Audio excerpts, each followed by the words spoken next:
중국이 과태료를 폭탄처럼 때린다.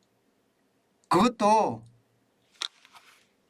한국에 있는 은행들이 중국에 진출한 중국 지점에다가 때린다는 것, 이게 여러분 사실일까요? 사실 맞습니다. 안 그래도 지금 중국 진출 한국은행들 연체율 때문에 고전을 겪고 있거든요. 연체율이라는 것은 빌려준 돈을 제대로 돌려받지 못하는 거죠. 중국 경제가 지금 심각하잖아요.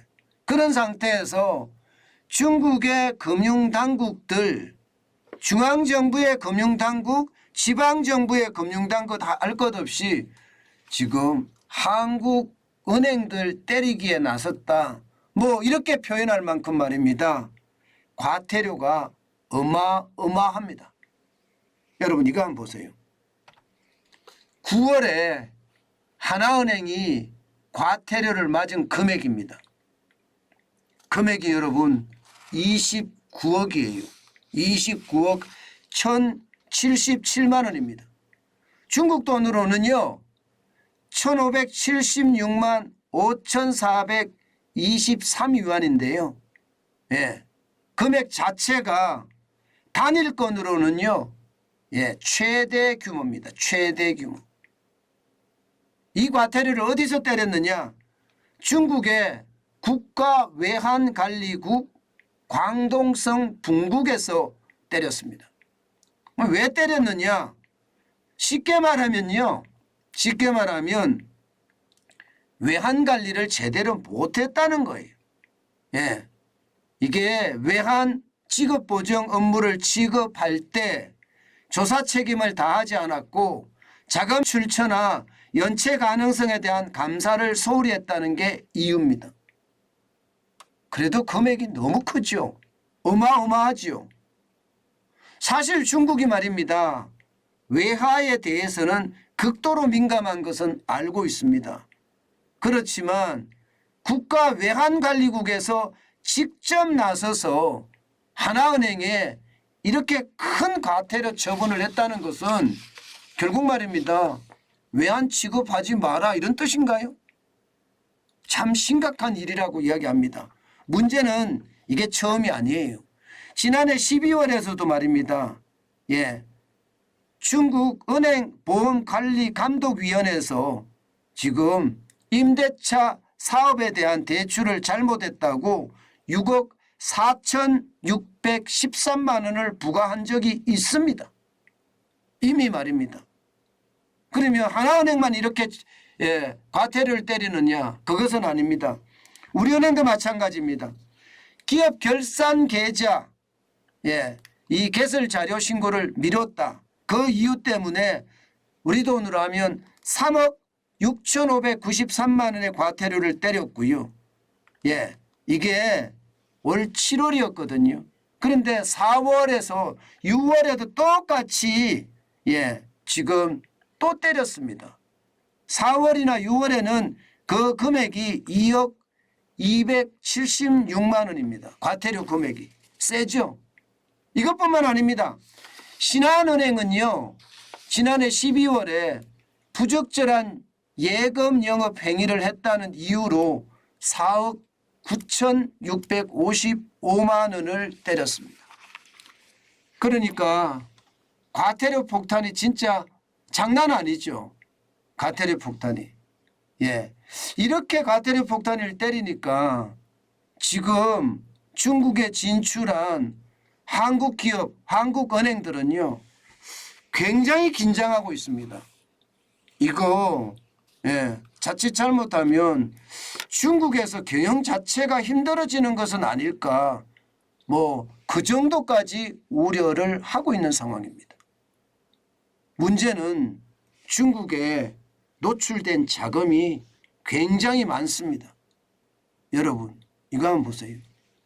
4대 은행 중국에 노출된 자금 보세요. 익스포즈만 위험 노출액만 KB국민은행이 2조 1,626억 원입니다. 대출은 1조 8,218억 원을 했고요. 신한은행도 익스포즈가 6조가 넘습니다. 6조 123억 원입니다. 대출은 5조 7,257억 원을 해줬고요. 하나은행은요, 아무래도 외환은행까지 옛날에 같이 있었으니까 8조가 넘습니다. 8조 7,269억 원이고요. 대출 자산은 7조에 7조, 7조 8,078억 원. 우리은행도 마찬가지입니다. 전체 익스포즈 노출된 금액은요 4조 4,483억 원인데 대출 자산은 4조 6,821억 원입니다. 그러면 굉장히 많은 돈을 중국에서 지금 은행 자산으로 굴리고 있잖아요. 그런데 이처럼 과태료 폭탄을 지금 뻥뻥뻥 남발을 하면 이 불안해서 중국에서 영업을 할 수 있을까요? 말입니다. 과태료가 29억이지 29억 정도 맞으면요. 지금 은행 같은 경우 장사가 굉장히 어려워질 수가 있습니다. 더 큰 문제는요. 지금 중국에 진출한 우리 은행들 연체율이 장난 아니거든요. 여러분 보세요. 연체율이 2019년 대비 2022년 보십시오. 국민만 하더라도 1.29%로 늘어났죠. 1.21%에서 신한은 1.26%에서 1.50%로 늘어났습니다. 우리도 마찬가지입니다. 0.65%에서 1.04%로 늘어났고요. 하나은행은 1%에서 3.01%까지 늘어나는 실정입니다. 이 정도로 만약에 늘어난다고 했을 때 괜찮을까?